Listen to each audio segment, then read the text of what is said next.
Irmãos, é uma satisfação poder estar aqui com vocês. De coração falo isso. Quando recebi o convite dos irmãos, meu coração saltou com um sim, entendeu? Sem nenhum impedimento para poder estar aqui com vocês. E considerando esse tempo diante do Senhor, o Senhor colocou, penso, a gente sempre tem que desconfiar dos nossos sentimentos, mas penso que o Senhor tenha colocado no meu coração um assunto para compartilhar com vocês, daquilo que é o desejo do coração do Senhor, do início, e que Ele deseja também que no final haja essa mesma expressão, entendeu? Falando sobre Betânia, de acordo com o coração do Senhor. Então vamos orar, pedir ao Senhor que o Senhor nos ajude aqui, nos conceda a graça, tanto para quem fala como para quem ouve, também desmistificando a questão do pregador. Os pregadores nada mais são do que irmãos igual a vocês. Entendeu? Não tem diferença nenhuma. Claro que a gente tem que dar honra a quem mais honra, Então a gente dá mais honra a Chico, aos irmãos, ao Leandro, entende? Mas e aos irmãos também, Graças a Deus, a gente tem que sempre considerar uns aos outros maiores do que nós. Amém. De fato são. De fato são. Amém? Pai, nós damos graças a Ti. O privilégio de podermos ser achados em Cristo, Senhor. Porque não foi uma escolha nossa, mas o Senhor decidiu no seu coração enviar o seu Filho para resgatar pecadores que estavam condenados. Então, graças a Deus por essa graça maravilhosa. Pelo sangue do Senhor Jesus Cristo foi derramado a favor dos nossos pecados. Senhor, apresentamos Cristo como nossa oferta toda inclusiva. Pois desconfiamos até mesmo da nossa consagração, Senhor. Tenha a compaixão de nossas vidas e nos conduz aqui nesse tempo, segundo o desejo do seu coração. Em nome de Jesus.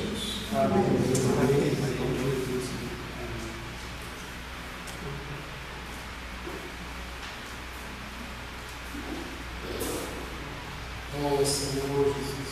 Amém.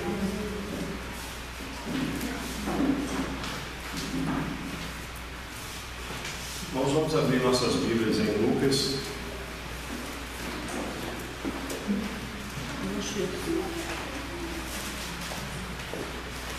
Capítulo 10.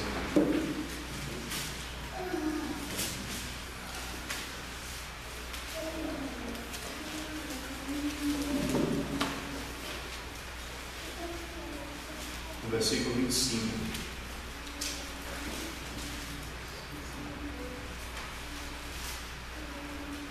Vamos tentar ser bastante objetivos e, com a ajuda do Senhor, tentar transmitir aquilo que é necessário.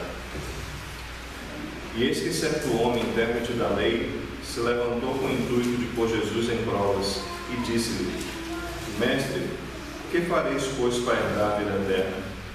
Então Jesus lhe perguntou: que está escrito na lei? Como interpretas?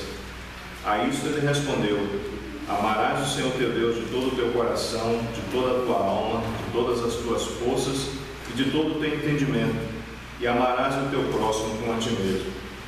Então Jesus lhe disse: respondeste corretamente, faze isto e viverás. Ele, porém, querendo justificar-se, perguntou a Jesus: quem é o meu próximo? Jesus prosseguiu dizendo: certo homem desceu de Jerusalém para Jericó e veio a cair em mãos de salteadores, os quais, depois de tudo lhe roubarem e lhe causarem muitos ferimentos, retiraram-se, deixando-o semi-morto. Casualmente descia um sacerdote por aquele mesmo caminho e, vendo, passou de lado. Semelhantemente, um levita descia por aquele lugar e, vendo, também passou de lado. Certo samaritano, que seguia o seu caminho, passou-lhe perto e, vendo, compadeceu-se dele. E chegando-se, pensou-lhes os ferimentos, aplicando-lhes óleo e vinho, e colocando sobre o seu próprio animal, levou para uma hospedaria e tratou dele. No dia seguinte, tirou 2 denários e os entregou aos hospedeiros, dizendo: cuida deste homem, e se alguma coisa gastares a mais, eu te indenizarei quando voltar. Qual destes 3 te pareceu ter sido próximo do homem que caiu nas mãos dos salteadores? Respondeu-lhe o intérprete da lei, o que usou de misericórdia para com ele. Então lhe disse: vai e procede tu de igual modo. Indo eles, palavra bem interessante, do que o Senhor falou para esse intérprete da lei, que ele deveria ir e proceder da mesma maneira com o seu próximo que havia cometido daquelas coisas que o Senhor colocou. O Senhor agora no versículo 38 diz: indo eles de caminho, tanto o Senhor como os discípulos, entrou num povoado e certa mulher chamada Marta hospedou na sua casa. Tinha ela uma irmã chamada Maria, e esta quedava-se assentada aos pés do Senhor, a ouvir os ensinamentos. Marta agitava-se de um lado para o outro, ocupada em muitos serviços.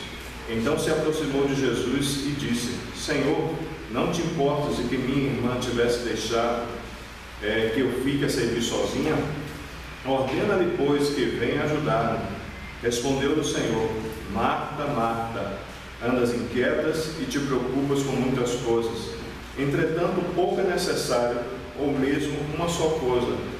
Maria, pois, escolheu a boa parte, e esta não lhe será tirada. Amém? E Marcos,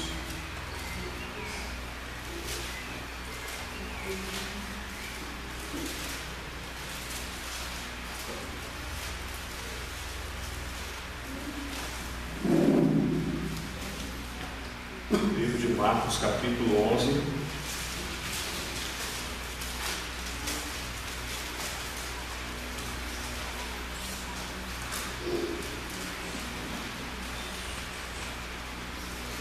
Vamos ler apenas uns poucos versos e provavelmente nós devemos retornar ao livro de Marcos e colocar mais algumas coisas aqui dos versículos anteriores e posteriores a isso que vamos ler. Marcos capítulo 11, versículo 17. Também os ensinava e dizia: não está escrito, a minha casa será chamada casa de oração para todas as nações.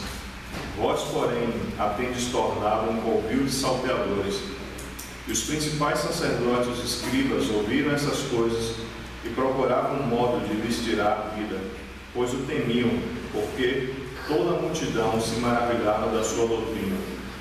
Em vindo à tarde, saírem da cidade. Irmãos, considerando que nós lemos novamente, vamos voltar ao livro de Lucas.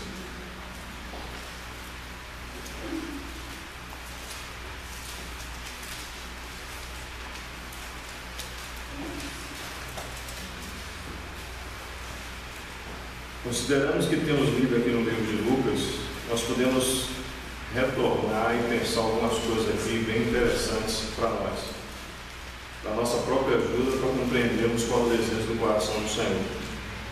Quando nós lemos esse texto aqui, essa pergunta que foi dada ao Senhor por esse intérprete da lei, o Senhor perguntou a ele de que maneira ele interpretava a lei e de que maneira ele deveria prosseguir em direção a esse assunto. E a resposta dele foi muito clara: amarás ao Senhor teu Deus de todo o teu coração, de toda a tua alma, de todas as tuas forças e de todo o seu entendimento, e amarás o teu próximo como a ti mesmo. Então Jesus lhe disse: respondeste corretamente, faze isto e viverás. Logo depois ele coloca uma pergunta: quem é o próximo do Senhor? Ou quem é o próximo, no caso dele? E aí o Senhor prossegue colocando essa história desse homem que descia de Jerusalém para Jericó e caiu na mão dos salteadores.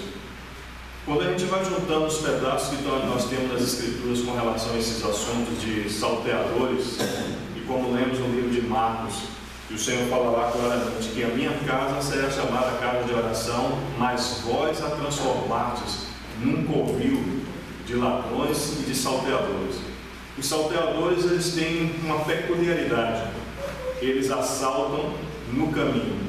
E foi justamente isso que eles fizeram aqui com esse homem que descia de Jerusalém para Jericó. Ele foi assaltado no caminho, e no caminho foi espancado No caminho ele foi roubado, no caminho ele foi, como colocou o nosso irmão aqui, não somente as obras do diabo podem ser consideradas como matar, roubar e destruir, mas as obras religiosas, que aqui apontam claramente para o judaísmo, também fizeram isso com aquele homem.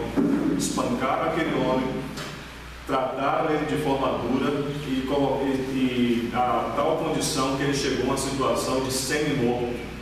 E aí o que é que aconteceu?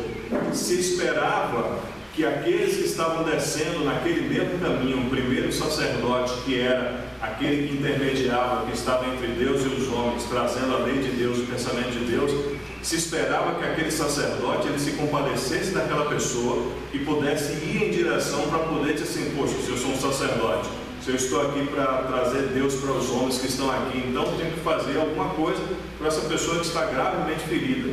Mas ele nada fez. Ele passou de largo e continuou o seu caminho. Se esperava que um levita, que era aquela pessoa bem prática, que carregava os utensílios, que carregava a arca, que tratava dos assuntos práticos, da preparação disso, daquilo, com relação à casa do Senhor, se esperava também que alguém que fosse muito prático pudesse ir até aquela pessoa e dizer: já que eu sou prático, eu vou atender essa pessoa que está nessa situação. Mas ele também passou de largo e não fez nada. Agora veio um samaritano, que nós sabemos que é mistura de judeu com gentil, e esse samaritano, vou colocar a minha interpretação, os irmãos têm toda a liberdade de pensar de maneira diferente, mas esse samaritano aponta para a própria pessoa do Senhor, porque quando ele morreu e ele ressuscitou e enviou o seu Espírito, o que é que o Espírito Santo fez? Batizou tanto judeus como gentios para dentro de um único povo. Amém? Então o que é que ocorre? Aquele samaritano fez algo surpreendente.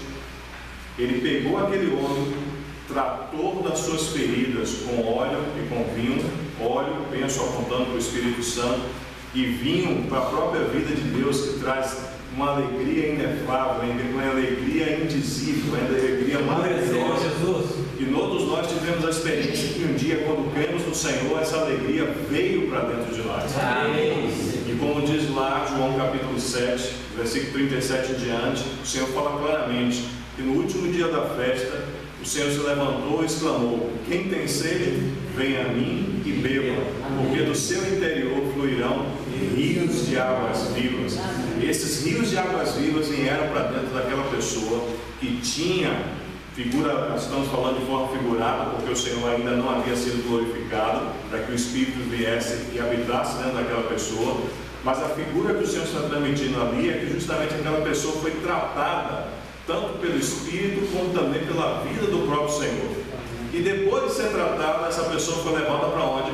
Para uma hospedaria.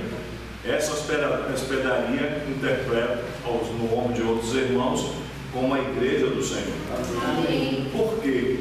Porque lá é o lugar onde os decepcionados, os endividados, os atribulados, os em dificuldades, os pecadores, as meretrizes, os publicanos, esse é o lugar que o Senhor chama pecadores para estar junto com Ele. Amém. E chama pelo arrependimento.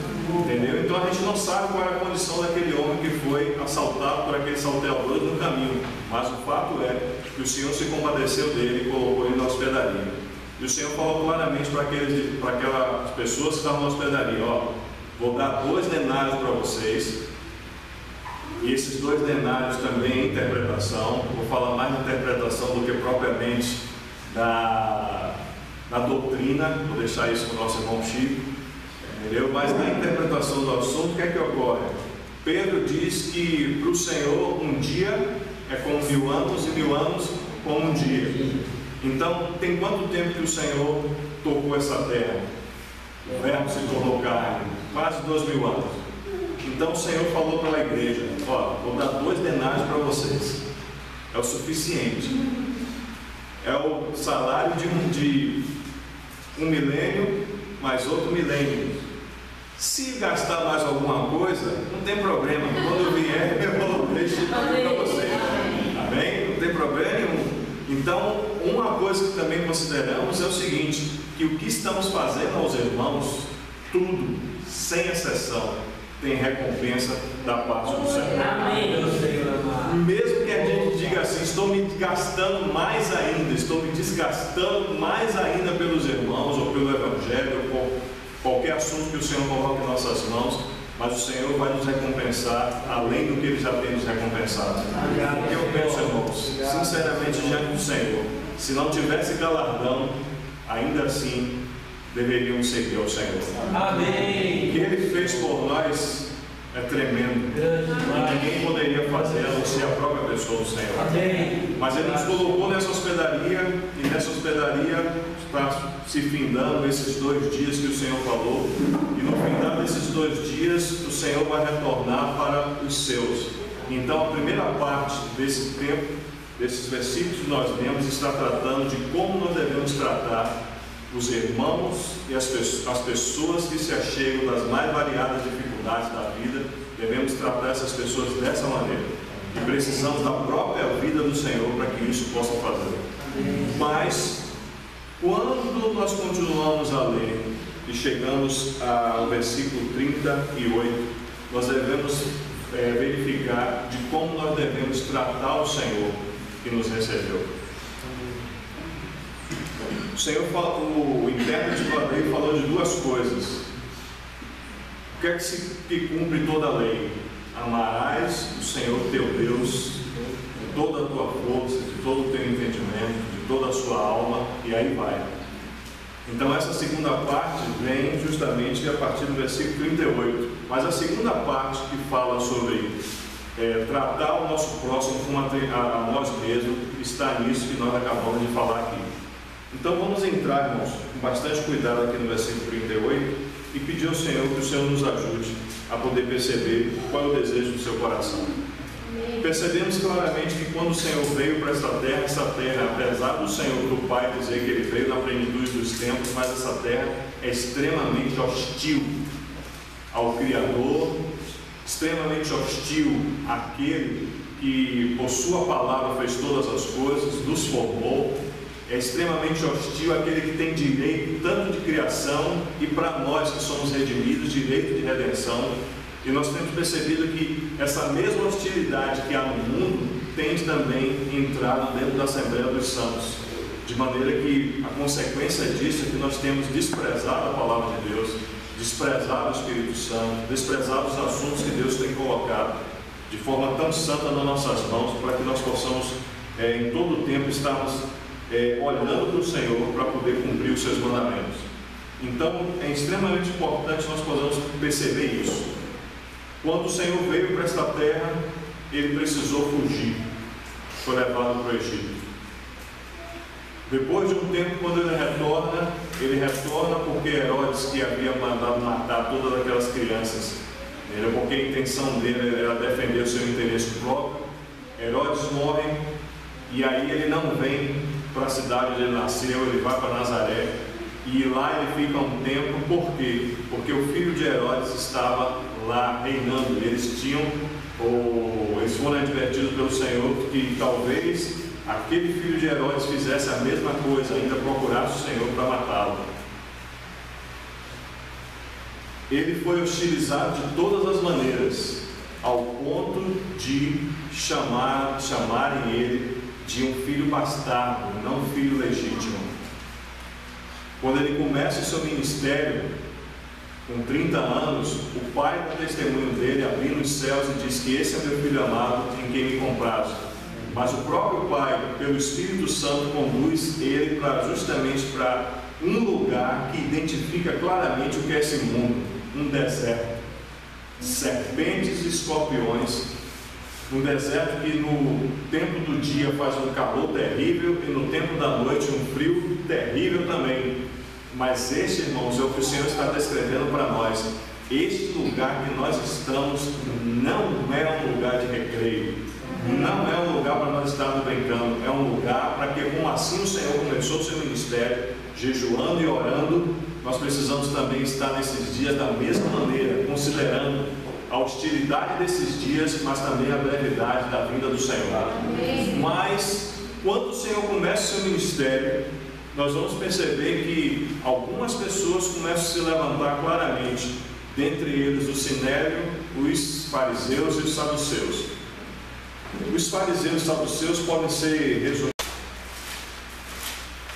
Capítulo 23, versículo 6.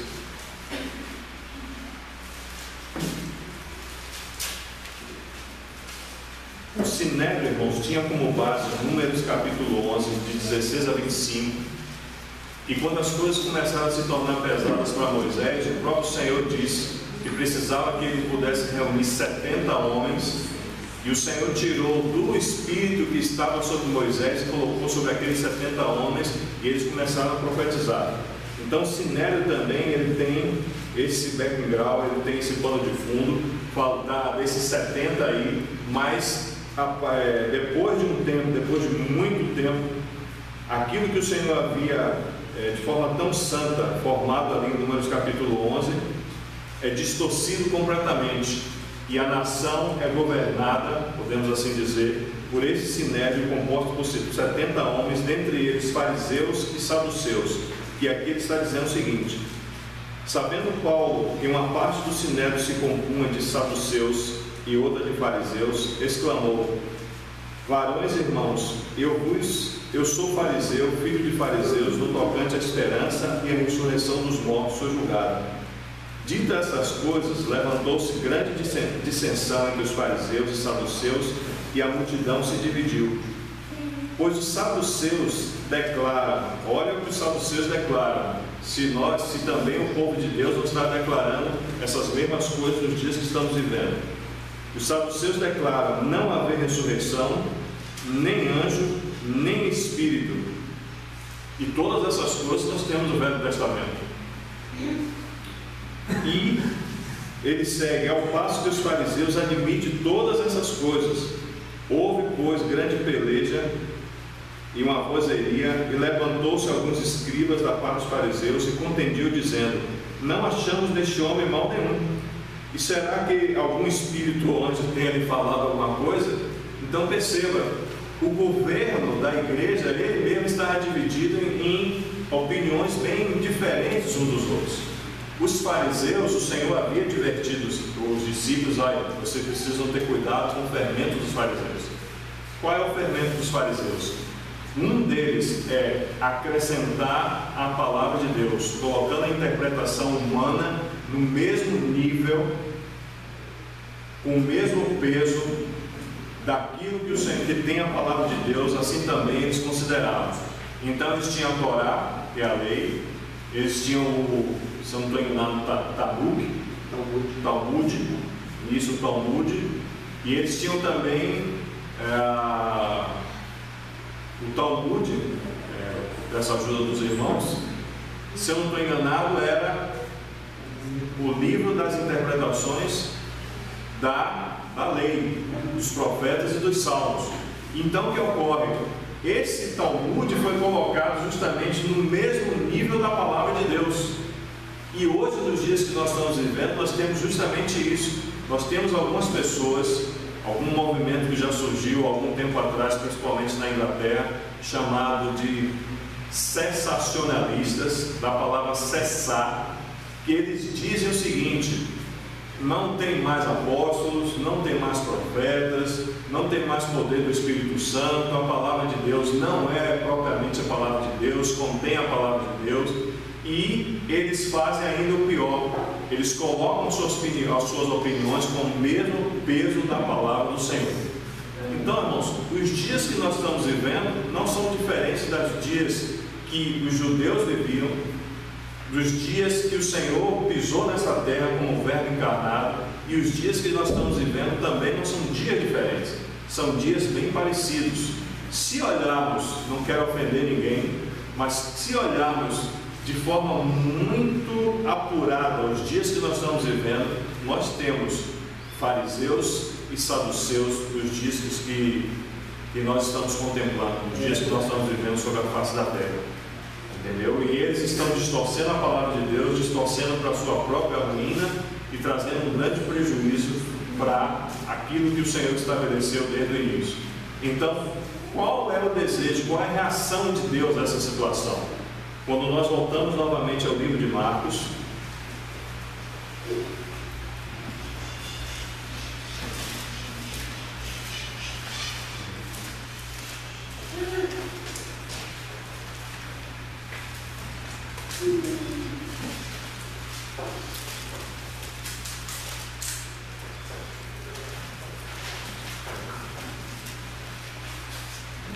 No versículo, capítulo 11,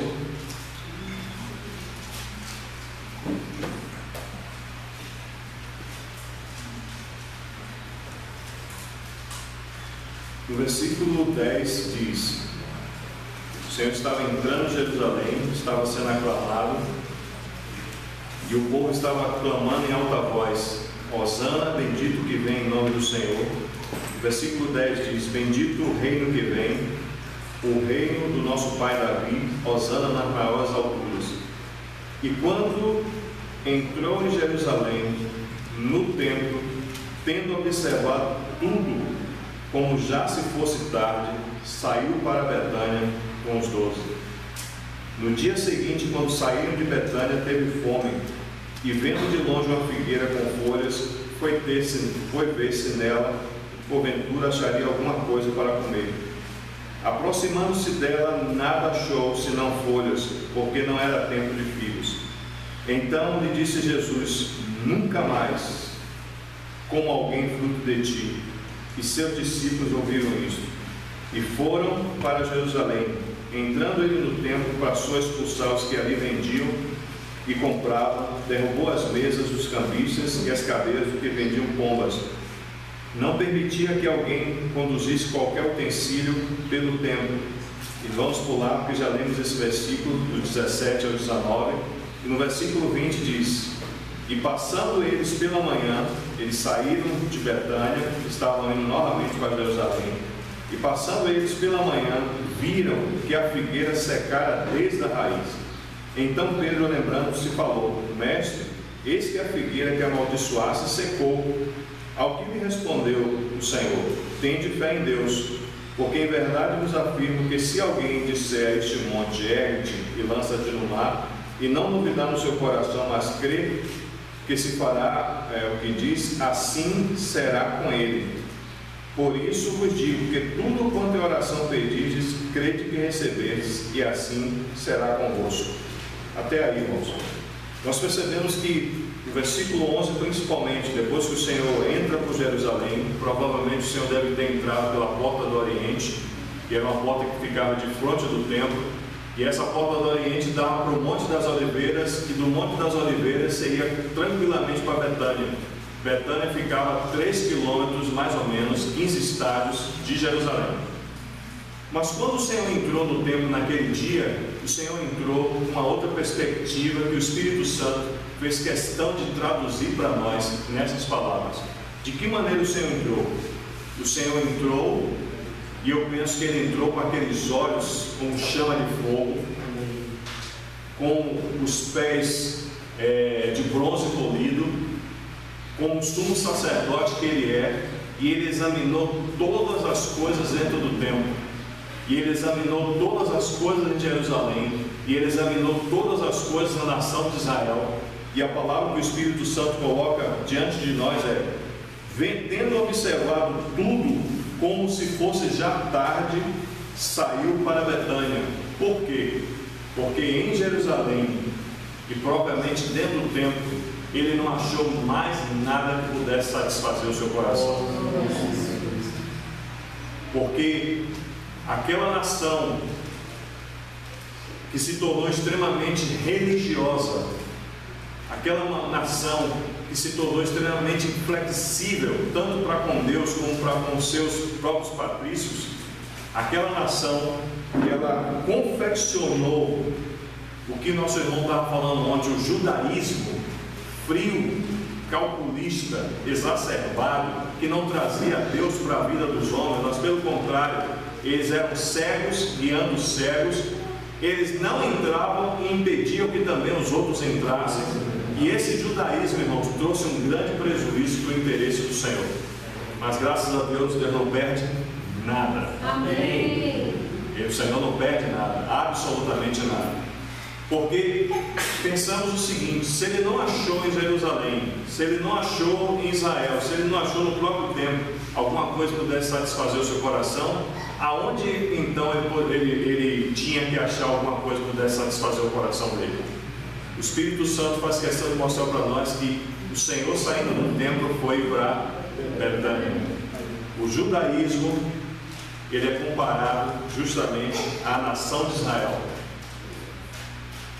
e comparado a essa figueira que está aqui. O Senhor amaldiçoou o judaísmo. Sim, não amaldiçoou a nação. Amém. Mas a nação estava debaixo do judaísmo.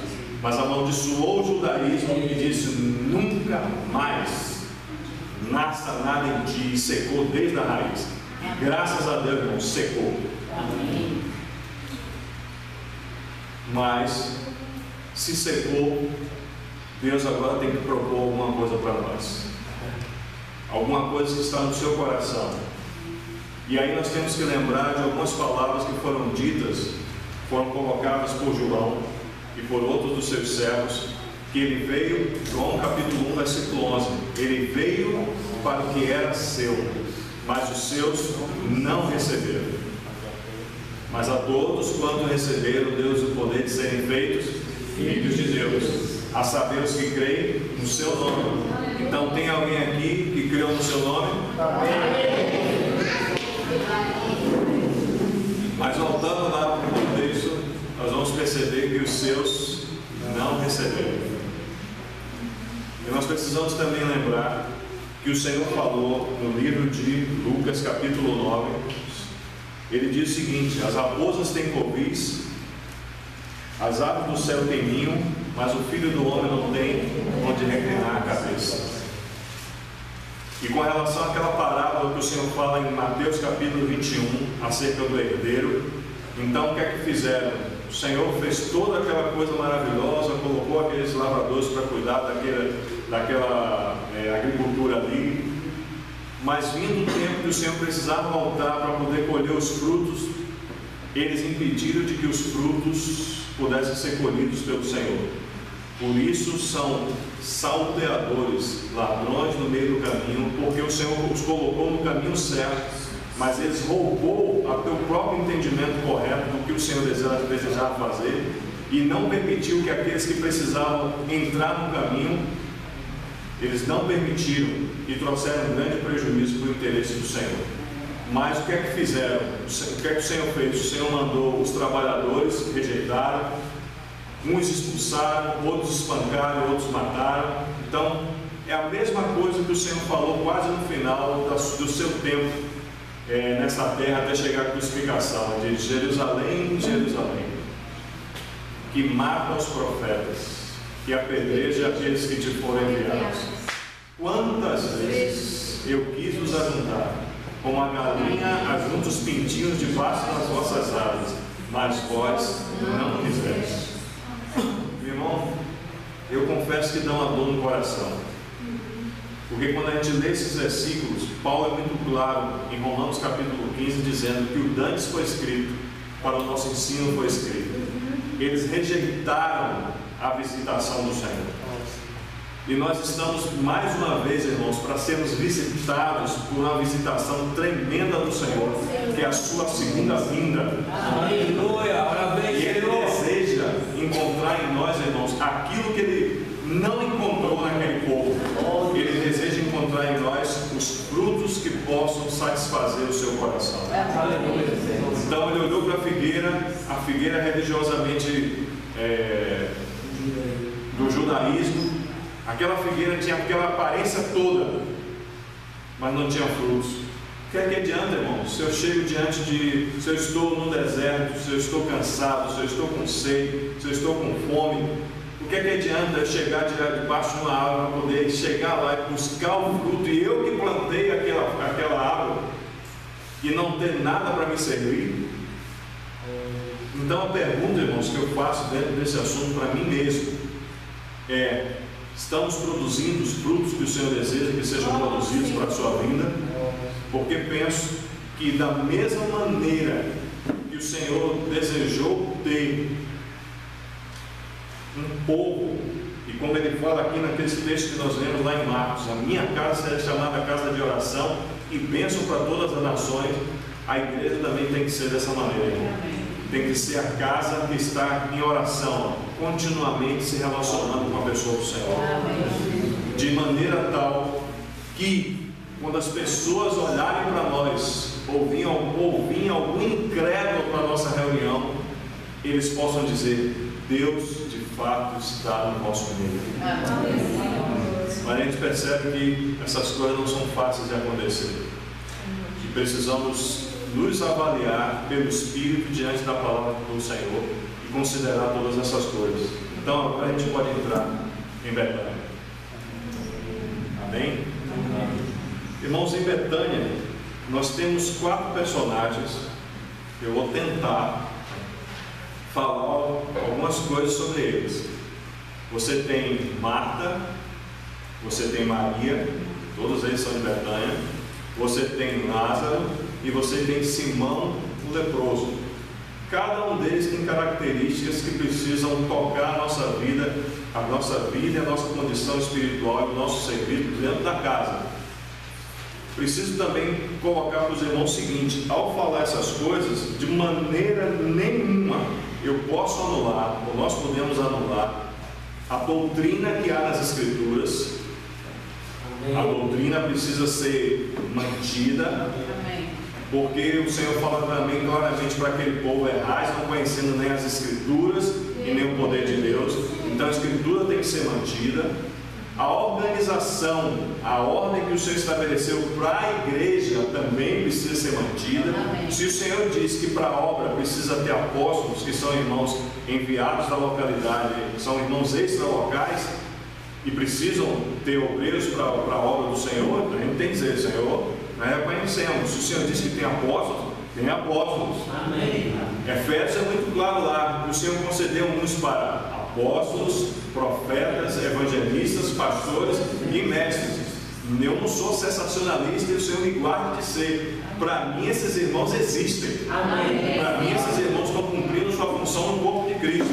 Apesar de muitas vezes alguns irmãos dizerem assim: não existe mais, mas se está nas Escrituras, para mim considero que a Bíblia toda, sem exceção, é a palavra de Deus. Então, se é a palavra de Deus, então a ordem e o pensamento é de Deus. E quem eu sou? Criatura que foi salvo pela graça do Senhor. Então eu não tenho que questionar Deus no que Ele colocou aqui. Eu não tenho que interpretar de maneira diferente. Eu tenho apenas que pegar a palavra e dizer: Senhor, a tua palavra, então o Senhor me dê graça para poder cumprir a sua palavra. Amém? Então, com relação à obra, com relação à questão da organização da igreja, tal qual o Senhor planejou na sua mente, não minha mente.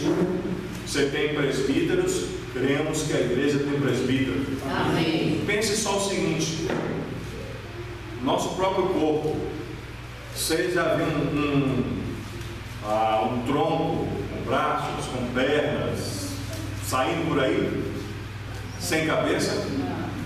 O que é a cabeça de um corpo? Governo. Você já viu uma família sem pais? Já viu? Eles querem estabelecer isso. É o espírito da iniquidade que está trabalhando aí nas entidades governamentais. Mas, irmãos, para todos os filhos, e eu gosto de falar isso para os meus filhos, eu digo: todo filho é um servo. Exatamente, porque é o que o Senhor diz para nós: não somos filhos, somos servos. Quem é Ele? O nosso Pai. Então, se é pai, ao governo, honra, respeito, dignidade, submissão, obediência, tudo devemos a quem? Ao Pai. Então a família tem governo. Um templo para o Espírito Santo tem governo? Tem. Você não pode colocar as coisas do ato dentro do Santo dos Santos. Você não pode colocar as coisas do Santo dos Santos no santo lugar. Você não pode dizer que o levita entra no Santo dos Santos e vai lá ministrar. Não. Tem que entrar quem? O sumo sacerdote, uma vez por ano. Mas graças a Deus, nosso grande sumo sacerdote já entrou, já penetrou uma vez para sempre. E o Pai fez o seguinte: rasgou o véu. A gente pode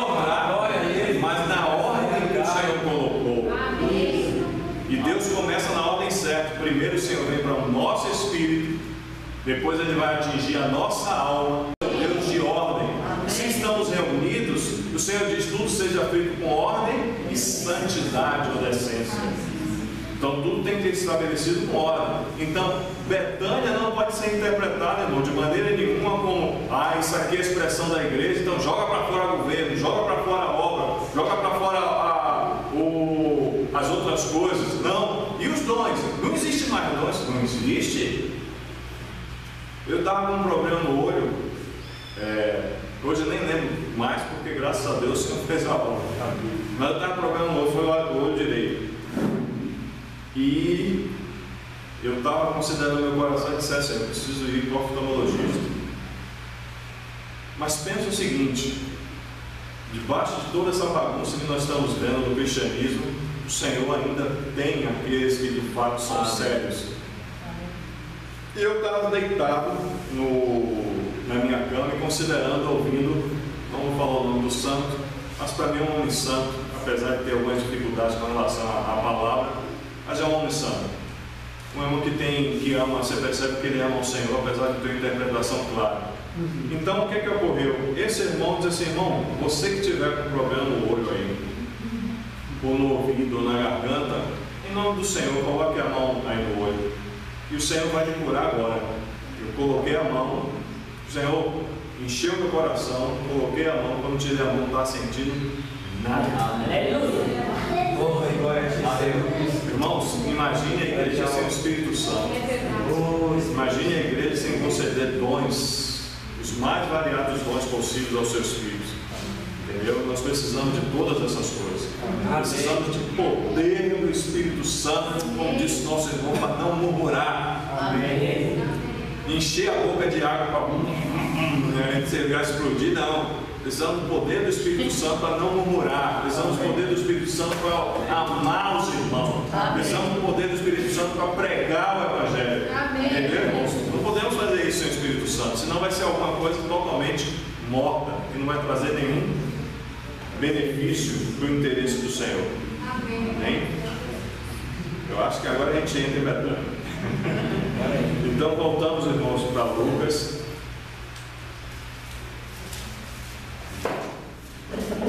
No capítulo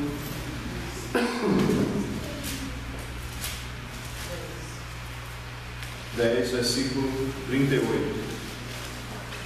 Então já lemos esses textos, irmãos, que nos falam claramente de como o Senhor foi rejeitado, veio para o que era seu, não tinha repouso para sua cabeça, foi rejeitado como o verdadeiro herdeiro.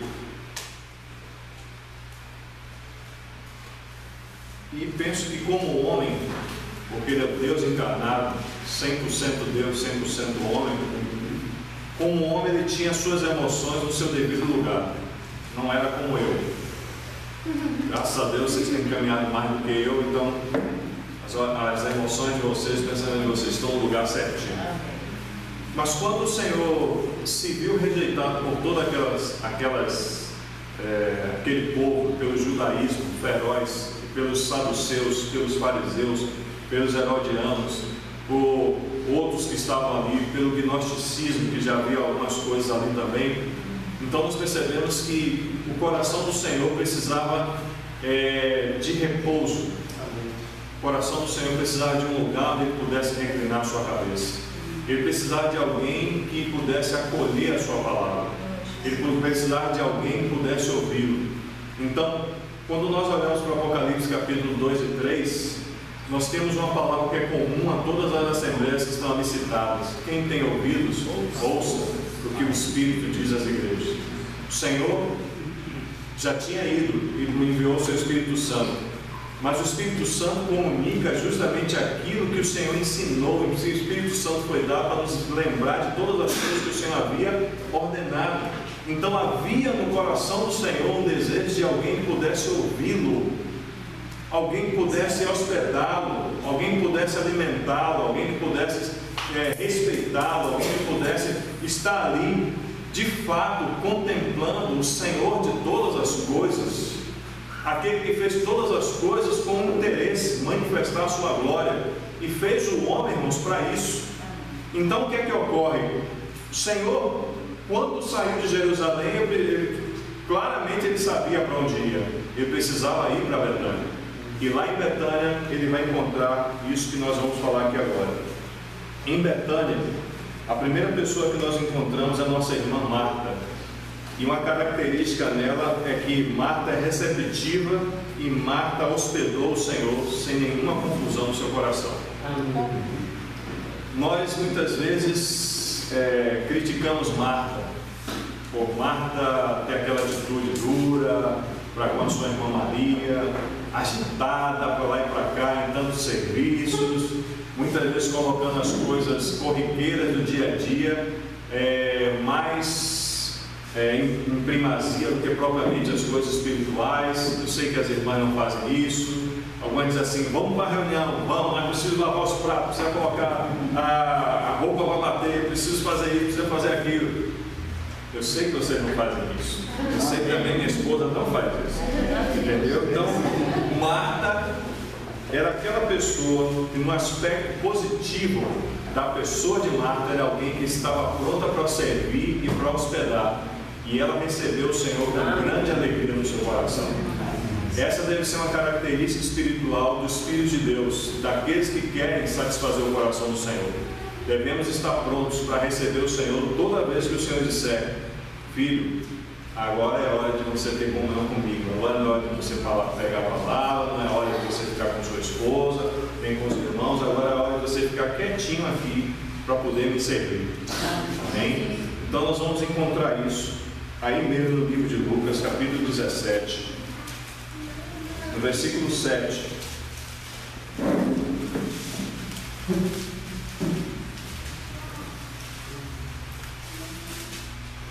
Enquanto o povo do Senhor rejeitou o próprio Senhor, em Betânia nós temos, graças a Deus, Marta, que recepciona o Senhor bem. A característica da igreja, uma das principais características da igreja é serviço. Mas vamos colocar de forma mais clara que tipo de serviço a igreja deve fazer. No versículo 7 diz: qual de vós, tendo um servo ocupado na lavoura ou em guardar o gado, lhe dirá quando ele voltar do campo: vem já e põe-te à mesa? E que antes não lhe diga: prepara-me a ceia, cinge-te e serve, enquanto eu como e bebo, depois comerás tu e beberás. Porventura terá que agradecer ao servo por ter esse feito o que lhe havia ordenado? Assim também vós, depois de haverdes feito quanto vos foi ordenado, dizei: somos servos inúteis, porque fizemos apenas o que deveríamos fazer. As considerações do versículo 7 a 9 que precisam ser consideradas dentro desse aspecto de Marta é o seguinte: nós temos um serviço exterior, que é o serviço ao gado, que é o serviço à lavoura, que pode ser interpretado como serviço aos irmãos de as mais variadas formas possíveis. E nós gostamos de fazer isso, entendeu? Algumas vezes, quando nos descuidamos, nós gostamos de aparecer, gostamos de ir nos primeiros lugares, gostamos disso, gostamos daquilo, estamos fazendo, muitas vezes pensamos que estamos fazendo ao Senhor, mas estamos fazendo a nós mesmos. Mas pensemos o seguinte: somos filhos e somos servos. Amém? Amém. Se somos filhos e somos servos, de que maneira nós precisamos fazer o serviço exterior? Consultando o dono da lavoura e do gado. Se somos servos, nós precisamos voltar para casa, como está acontecendo aqui, e chegando em casa, eles vão colocar a perna para cima, tirar o sapato, ficar à vontade, traz a aguinha de coco.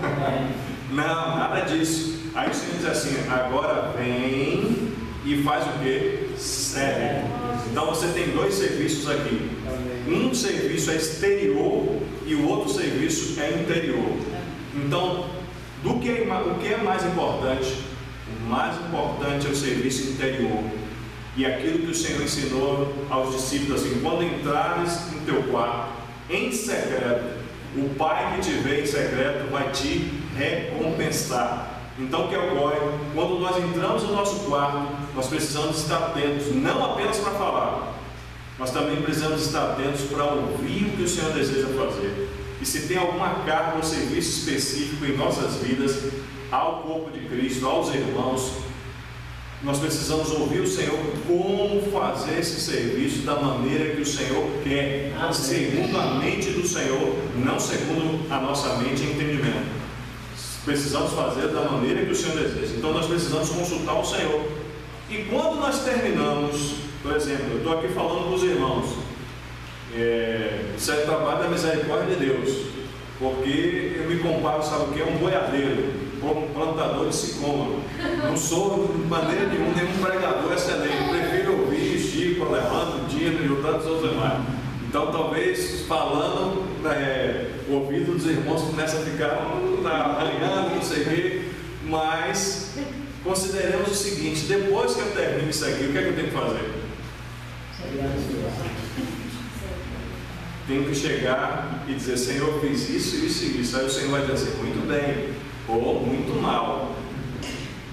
Entende? Então nós precisamos servir como Marta dessa maneira, sempre estarmos prontos para ouvir primeiramente o Senhor. Amém. E no serviço que Marta fez aqui ao Senhor, ela começou a criticar Maria, porque Maria escolheu a melhor parte. Foi Jesus que falou. Maria ficou quietinha, aquedada aos pés do Senhor, ouvindo os seus ensinamentos, enquanto Marta está agitada para um lado para o outro. O que é que o Senhor falou para Marta? Marta, Marta. Você não já ouviu essa sequência em outro lugar? Jerusalém, Jerusalém. Mas agora o Senhor está dizendo: Marta, Marta. Quando o Senhor chama seu nome ou meu nome duas vezes, então vamos parar. Tem que parar mesmo, irmão. Não é brincadeira não. Eu desço, aí vem coisa séria. Entende? Então, Marta, Marta. Aí o Senhor falou para Marta, no versículo 41: andas inquietas e te preocupas com muitas coisas, ansiosidade, querer agradar o Senhor de muitas maneiras, muitos serviços, muitas coisas secundárias, em vez de ela estar preocupada com o interesse do Senhor. Ele diz: receber o Senhor, irmão, é mais ou menos assim. Nós temos reuniões muitas vezes de partir do pão, reunião da palavra, reunião de louvor, gloriosas. E a gente, se pudesse, dizer: vamos fazer não só 3 tendas, vamos fazer mais tenda aqui, ficar o tempo todo aqui. Estamos experimentando os poderes do mundo vindouro. Estamos experimentando aquele dia lá, quando nós estaremos diante do Senhor em algumas reuniões. O Senhor nos dá essa maravilhosa, podemos assim dizer, esse antecipar daquele dia. Amém. Mas aí chega um determinado momento da reunião que parece que você saturou. O Espírito está dizendo: chega, está na hora de vocês pararem. E muitas vezes até o silêncio na reunião é para perceber que o Senhor está ali satisfeito. Amém. Você já viu como o pai fica, sabe, o filho chega da escola, né, e puxa, meu filho agora está fazendo as letrinhas aqui certinhas, já sabe fazer conta de multiplicar, passou no vestibular, agora vai casar, né, Chico? Amém. E agora vai casar. Aí como é que fica o pai? Satisfeito. Ele não fala nada. Eu sou mais ou menos esse tipo de pai. Não fala nada, mas o coração está o quê? Pulsando de alegria. Então, mas a gente tem que fazer assim, ó, servimos, glorificamos, exaltamos, louvamos o Senhor. Tem que ter um momento de dizer assim: poxa, Senhor, agora o que é que o Senhor quer que nós façamos? Se não, fica quietinho aí. Ainda tem algumas coisas para falar do coração de vocês, em particular, quando ninguém me vê. Entendeu? Então, esse é o nosso Senhor. Amém. E uma coisa que é característica do serviço: todo serviço na casa de Deus precisa de correção.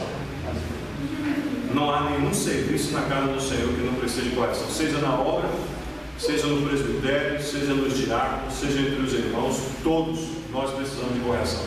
E essa correção vem através do Senhor e vem através dos irmãos. Se 2 ou 3 irmãos, como diz a palavra, que o testemunho de 2 ou 3 é verdadeiro, chega para você e diz assim: irmão, considere que o que você está fazendo não precisa de alguma correção. Nós precisamos perceber o Espírito Santo no corpo. E o Espírito Santo no corpo vai nos levar também a sermos corrigidos por boca de qualquer irmão. Eu gostei muito da citação de Chico. Você tem Paulo, apóstolo Paulo, mas ele não escreve as cartas sozinho. Mas você tem companheiros que são apóstolos, como Paulo também é. E você pensa que Paulo não pode ser corrigido por uma palavra de Timóteo, ou de Tito, ou de qualquer outro irmão? Pode, irmão. Porque se nós pensamos de forma diferente, não é o Espírito do Cordeiro que está dentro de nós, é um outro Espírito. O Espírito do Cordeiro diz lá para nós em Mateus capítulo 11: tomai sobre vós o meu jugo e aprendei de mim, que sou bravo como um leão. Entendeu? Não. E aprendei de mim, que sou manso e humilde de coração, para que tenha descanso aonde? Nas nossas almas. O descanso nas nossas almas tem a ver com aprendizado, tem a ver com tomar o jugo. Muitas situações de dificuldades que o povo de Deus tem tido é porque não quer se submeter um ao outro, irmão. E o corpo fala disso. Qual é o membro, qual é a célula, qual é parte do seu corpo que não está sujeito a você? Tem algum aí que você diz assim: não, olha, eu acordei da seguinte maneira: meu pé vai para Goiânia, da direita, meu pé esquerdo vai para Caldas Novas, meu braço vai para Salvador, e o resto que entrou em acordo vai para a conferência com os irmãos. Você já viu um negócio desse? Não. Isso não existe, irmão. A vida está no corpo. E se nós percebemos, se nós conseguimos ver que a vida está no corpo, nós vamos respeitar cada irmão que está aí e considerá-lo maior do que nós. Sabe por quê? Porque Deus pode falar por ele para nossas vidas e nos corrigir grandemente. Amém, irmãos? Então, essa é Marta. Vamos chegar até Maria, se o tempo der, ou não deu. 6 minutos. Então, vamos lá. Vou tentar pelo menos introduzir aqui. Então, Marta, irmãos, a característica dela na casa é serviço. Mas, primeiramente, um serviço que deve ser interior e um serviço que deve ser corrigido. Esse é o aspecto espiritual da casa do Senhor. A outra coisa que nós precisamos observar é Maria. Maria está aqui, irmãos, e eu amo Maria. Os irmãos não sabem, o nome dela também é Maria. Se eu tivesse uma filha, provavelmente colocaria Maria alguma coisa. Mas Maria, irmãos, é aquela irmã, é aquele aspecto da vida relacional do povo do Senhor, que ela está interessada em não fazer nada, mas está interessada em ouvir primeiramente a pessoa do Senhor. Então o que é que Maria faz? Maria está quedada aos pés do Senhor, ouvindo os seus ensinamentos. Então, enquanto Jerusalém não quis colocar, se permitir que o Senhor colocasse as asas debaixo dela, como os pintinhos precisam do aquecimento, da proteção. Meu avô já criou galinha, nós tínhamos quase 50 galinhas no quintal, num lugar pequeno, talvez o tamanho disso aqui, da coluna para cá. E aí nós vimos, quando a primeira coisa que eu aprendi, tempos depois isso foi reforçado, é que a galinha ela faz uma boa propaganda, porque quando ela põe ovos, ela canta, entendeu? Aí já sabe. Então ela é boa de propaganda. O pato não, a pata, ela põe ovos e fica quietinha. Mas Maria, ela faz a galinha faz uma boa propaganda, entende? Mas eu também percebi que quando ela estava com os ovos já germinados, estava ali protegendo aqueles ovos, ai de você que fosse colocar a mão debaixo. Ela enfrentava cachorro, tinha algumas galinhas lá que enfrentavam cachorro, enfrentava gato, e qualquer bicho que o homem entrasse lá, tinha umas galinhas revoltadas, né?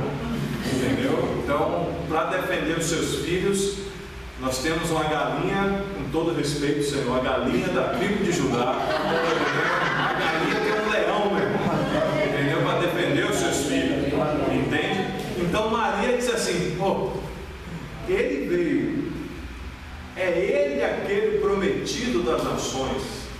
é Ele aquele que foi prometido, Ele é ungido, o Messias. Ele veio, vou fazer o quê? Ele tem que ficar quietinho, porque Ele é o Deus feito carne.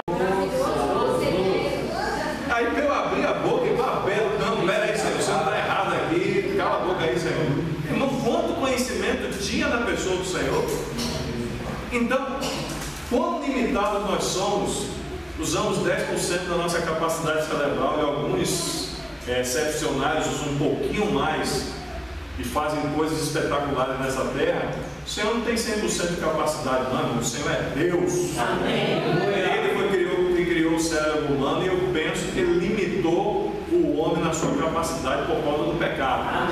Amém. Senão o homem um dia desse estava batendo asa, entendeu? Sozinho estava fazendo algumas coisas terríveis aí. Mas o que é que ocorre? Maria percebeu que ela podia estar aquedada aos pés do Senhor, ouvindo aquele que existe,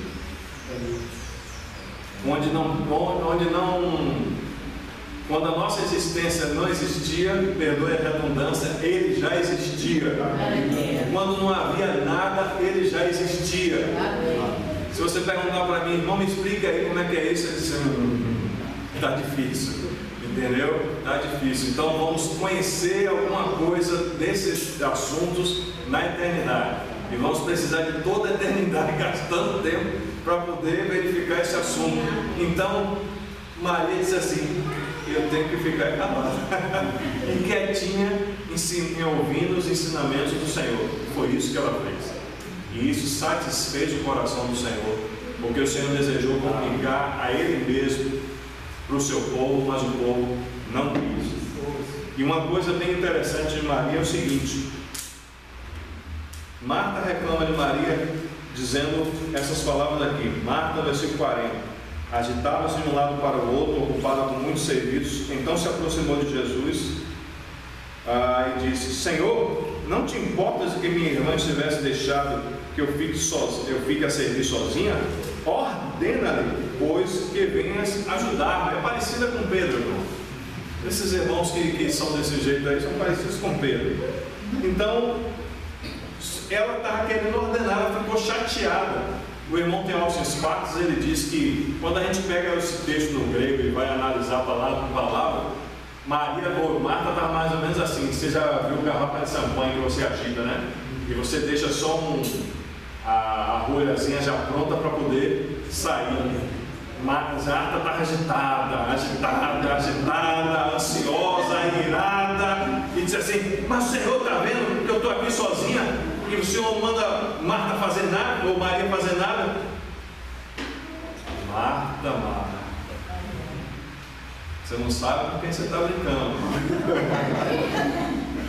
Mas o Senhor é cheio de misericórdia. E aí o que é que aconteceu? Marta aí não teve a resposta que ela queria. Maria continuou aquedada aos pés do Senhor. E uma das características de Maria é que ela abandonou tudo. Até mesmo o serviço ao Senhor foi abandonado para que ela pudesse ficar aos pés do Senhor. Amém. Abandonou sua irmã. Mateus capítulo 10. Quem ama mais pai, mãe, irmão, irmã, ou a si mesmo, mais do que a mim, não é digno de mim. Então Maria compreendeu que aquele que estava ali era o rei, e que ele era digno de estar aos seus pés, ouvindo os seus ensinamentos. E isso é algo maravilhoso na vida de Maria. Então, a igreja, a verdadeira igreja, de acordo com o coração do Senhor, ela precisa permitir que o Senhor possa falar, e nós temos tempo de quietude para ouvirmos a pessoa do Senhor. Precisamos abandonar tudo para poder ter esse tempo. Então é necessário. Você já viu quantas vezes o Senhor deixar a multidão para estar com o Pai sozinho? Então é necessário também que cada um de nós possa ter essa experiência individual, mas também contínua, diária, de podermos ter um tempo onde nós não estamos servindo exteriormente, mas nós temos um tempo de podermos estar com o Senhor. E uma das considerações da agitação desses dias, irmãos, muita agitação, para perturbar nossa mente. Mas o que nós precisamos fazer é o seguinte: ter um tempo de meditar e dizer para o Senhor: Senhor, fala, que o seu servo ouve. Porque nós precisamos ouvir a voz de Deus. Amém. Irmãos, ouvir a voz de Deus muda tudo aqui dentro. Amém. Ouvir a Deus põe em ordem o nosso ser.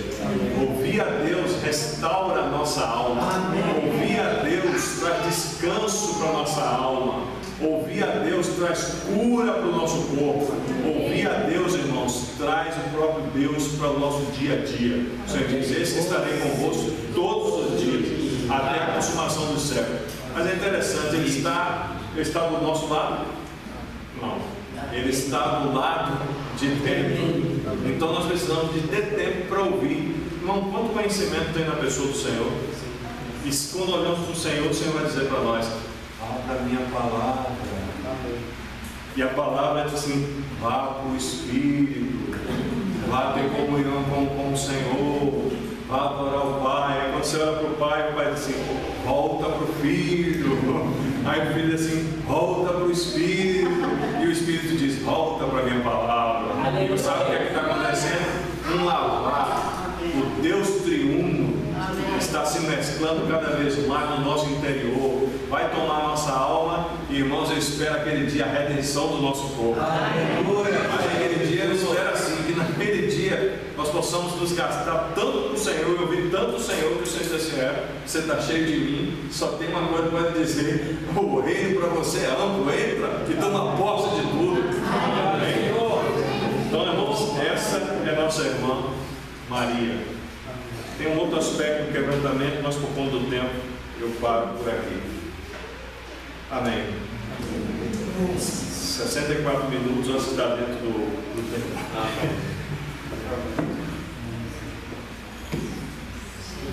Senhor, nós nos alegramos contigo, Senhor. E lá no livro de Neemias diz claramente que a alegria do Senhor é a nossa força. Permita o Senhor mesmo nós alegrarmos o seu coração. Amém. Que a nossa alma seja sadia, forte, que o nosso corpo responda àquilo que o Senhor tem feito no nosso interior.